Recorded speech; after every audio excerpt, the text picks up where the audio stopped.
Hi, my name is Curloo. Let's read a book together. Today, we're going to read Chapter 14 of Heidi. Let's get started. Chapter 14, When the Church Bells Ring. Heidi stood under the swaying trees, waiting for her grandfather to go down the mountain with her. He was going to fetch her trunk from Dorfly while she visited Grannie. She was eager to get there, to hear how she had enjoyed the rolls, but listening to the familiar rustling of the trees with her eyes resting on the distant green pastures, she did not grow impatient. Presently he came out of the hut and took a last look around. It was Saturday, the day when he always cleaned the whole place, inside and out, and tidied up generally. He had worked hard all morning so that he would be free to go with Heidi in the afternoon, and now everything looked spick and span so he could leave it with a clear conscience. "Now we can go," he said. They parted company outside the little house where Peter lived, and Heidi went in there. Grannie heard her step at once and called affectionately, "Is that you, child?" She took Heidi's hand and held it tightly as if she was afraid of losing her again. "How did you like the rolls?" asked Heidi at once. "Oh, they tasted good. I feel better already." "Granny's so anxious to make them last that she would only eat one last night and another this morning," put in Bridget. "If she has one every day for the next 10 days, I'm sure she'll get back her strength." Heidi listened thoughtfully, and an idea came to her. "I know what I'll do, Granny," she cried. "I'll write to Clara. I'm sure she'll send me more rolls. I'd saved lots and lots for you, but they were all thrown away. And then Clara promised me she'd give me as many as I wanted. She'll keep her word, I know." "That's a kind thought," said Bridget, "but I'm afraid they'd be quite stale and hard by the time they got here. If I had a spare copper or two, I'd get some from the baker in Dorfly, but it's as much as I can do to buy the black bread." A beaming smile spread over Heidi's face. "But I've got lots of money, Granny," she exclaimed, "and now I know what I can do with it. You shall have a fresh roll every day and 2 on Sundays, and Peter can bring them up with him from the village." "No, no," protested Granny. "You mustn't spend your money on me. You give it to your grandfather, and he'll tell you what to do with it." Heidi paid no attention, but pranced around the room singing, "Now Granny can have a fresh roll every day and will soon be strong again. And oh, Granny, when you're quite well, surely you'll be able to see too. It's probably only because you're weak that you can't see." Granny just smiled.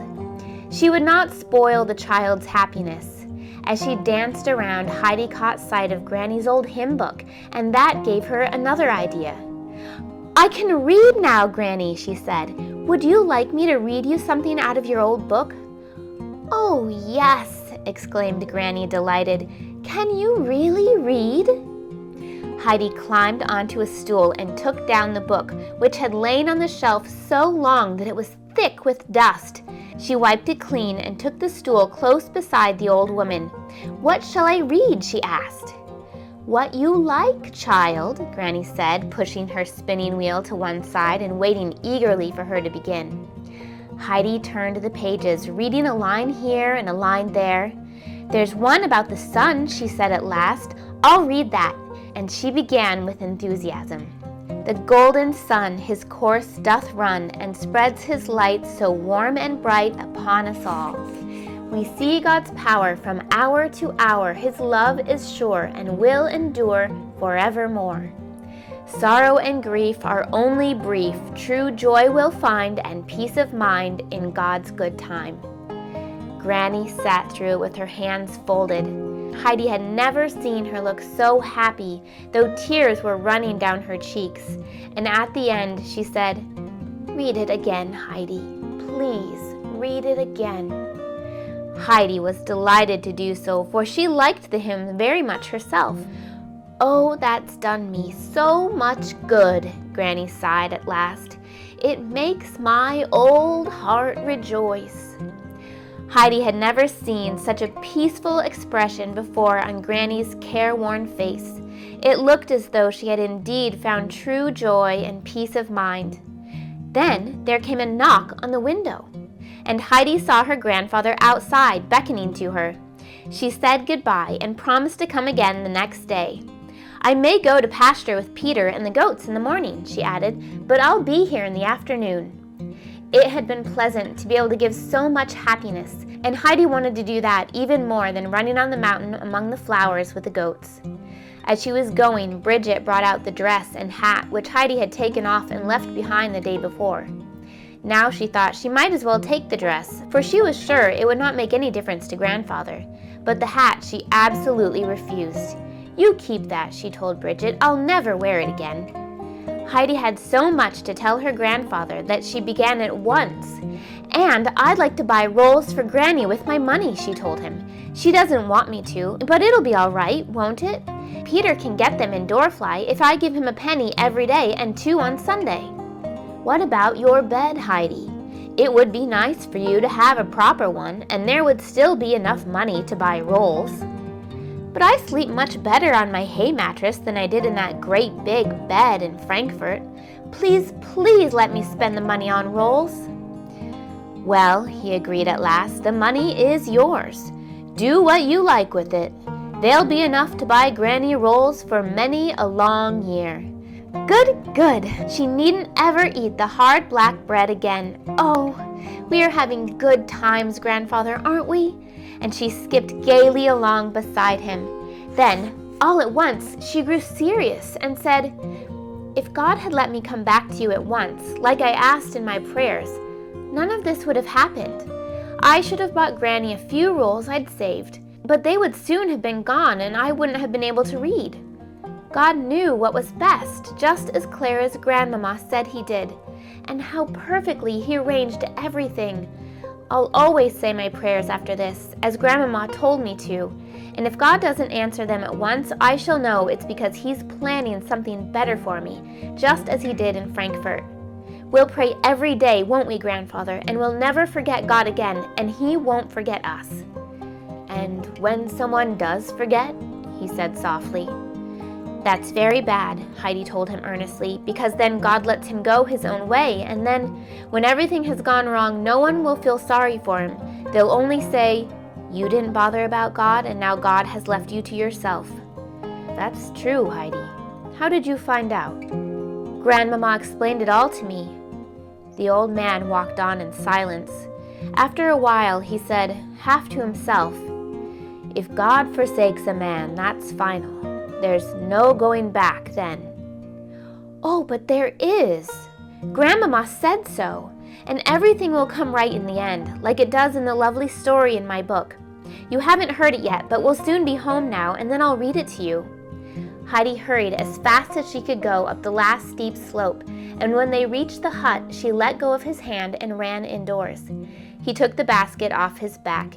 He had packed half the contents of her trunk in it, for the whole thing would have been too heavy for him to carry so far uphill. Then he sat down on the bench outside, lost in thought, until Heidi reappeared with the book under her arm. "That's good, you're all ready," she said, climbing onto the seat beside him. She had read the story so often that the book opened at the right place by itself, and she began straight away to read about the young man with the shepherd's crook and the fine cloak, who looked after his father's sheep and goats in the fields. One day, she continued, he asked for his share of his father's fortune so that he might go away and be his own master. As soon as he got it, he left home and wasted it all. When it was gone, he had to go and work for his living, and he got a job with a farmer who had no flocks nor pastures as his father had, but only pigs. This young man had to look after them. His fine clothes were gone, and he had only rags to cover him, and only the pig's swill to eat, and he was very sad when he remembered how well he had been treated at home, and realized how ungrateful he had been to his father.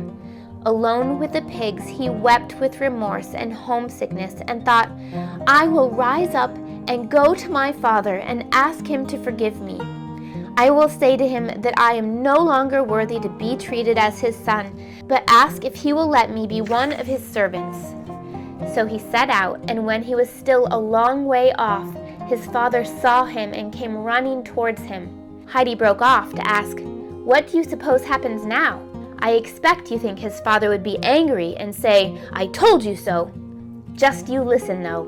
When his father saw him, his heart was filled with compassion for him, and he ran and met him and put his arms around him and kissed him. And his son said, "Father, I have done wrong against heaven and against you, and I am no longer worthy to be your son." But his father called to the servants, "Bring me the good robe and put it on him, and a ring for his finger and shoes for his feet. Fetch the calf we have fattened and kill it for a feast, and we will eat and be merry. For my son was dead to me and is alive again. He was lost and is found." And they began to be merry. Instead of looking pleased and surprised as she had expected, the old man sat very still without speaking, until she said, "Isn't that a lovely story, Grandfather?" "It is indeed," he replied. But he looked so grave that she too fell silent and sat looking at the pictures. Presently, she pushed the book gently in front of him. "You can see how happy he is," she said, pointing to the picture of the return of the prodigal son. Some hours later, when Heidi was in bed and asleep, the old man climbed up to the loft and put his lamp on the ground so that its light fell on her. She lay with her hands folded as if she had fallen asleep saying her prayers. There was a peaceful, very trusting expression on her face, which moved him deeply, and he stood gazing down at her for a long time. Then he too folded his hands, bowed his head, and said in a low voice, "Father, I have sinned against heaven and before thee, and am no longer worthy to be called thy son." And down his wrinkled cheek rolled 2 large tears. He rose early next morning and went out of doors. It was a beautiful day, a Sunday. The sounds of bells floated up from the valley, and the birds in the fir trees were singing their morning chorus. Then he stepped back into the hut and called up to Heidi, "Time to get up! The sun is shining. Put on your best dress and we'll go to church together." She had never heard him suggest such a thing before, and she soon came hurrying down, wearing one of the pretty Frankfurt dresses. At sight of him, she stopped in astonishment. "I've never seen you dressed like that before, Grandfather," she exclaimed. "Silver buttons on your jacket? You do look fine in your Sunday clothes." He smiled at her. "And so do you," he said. "Now let's go." He took her hand, and together they set off down the steep path. Bells from many churches were ringing, getting louder and clearer as grandfather and child went on, and the joyful clanging delighted Heidi. "Oh, Grandfather, this must be a very special day," she cried.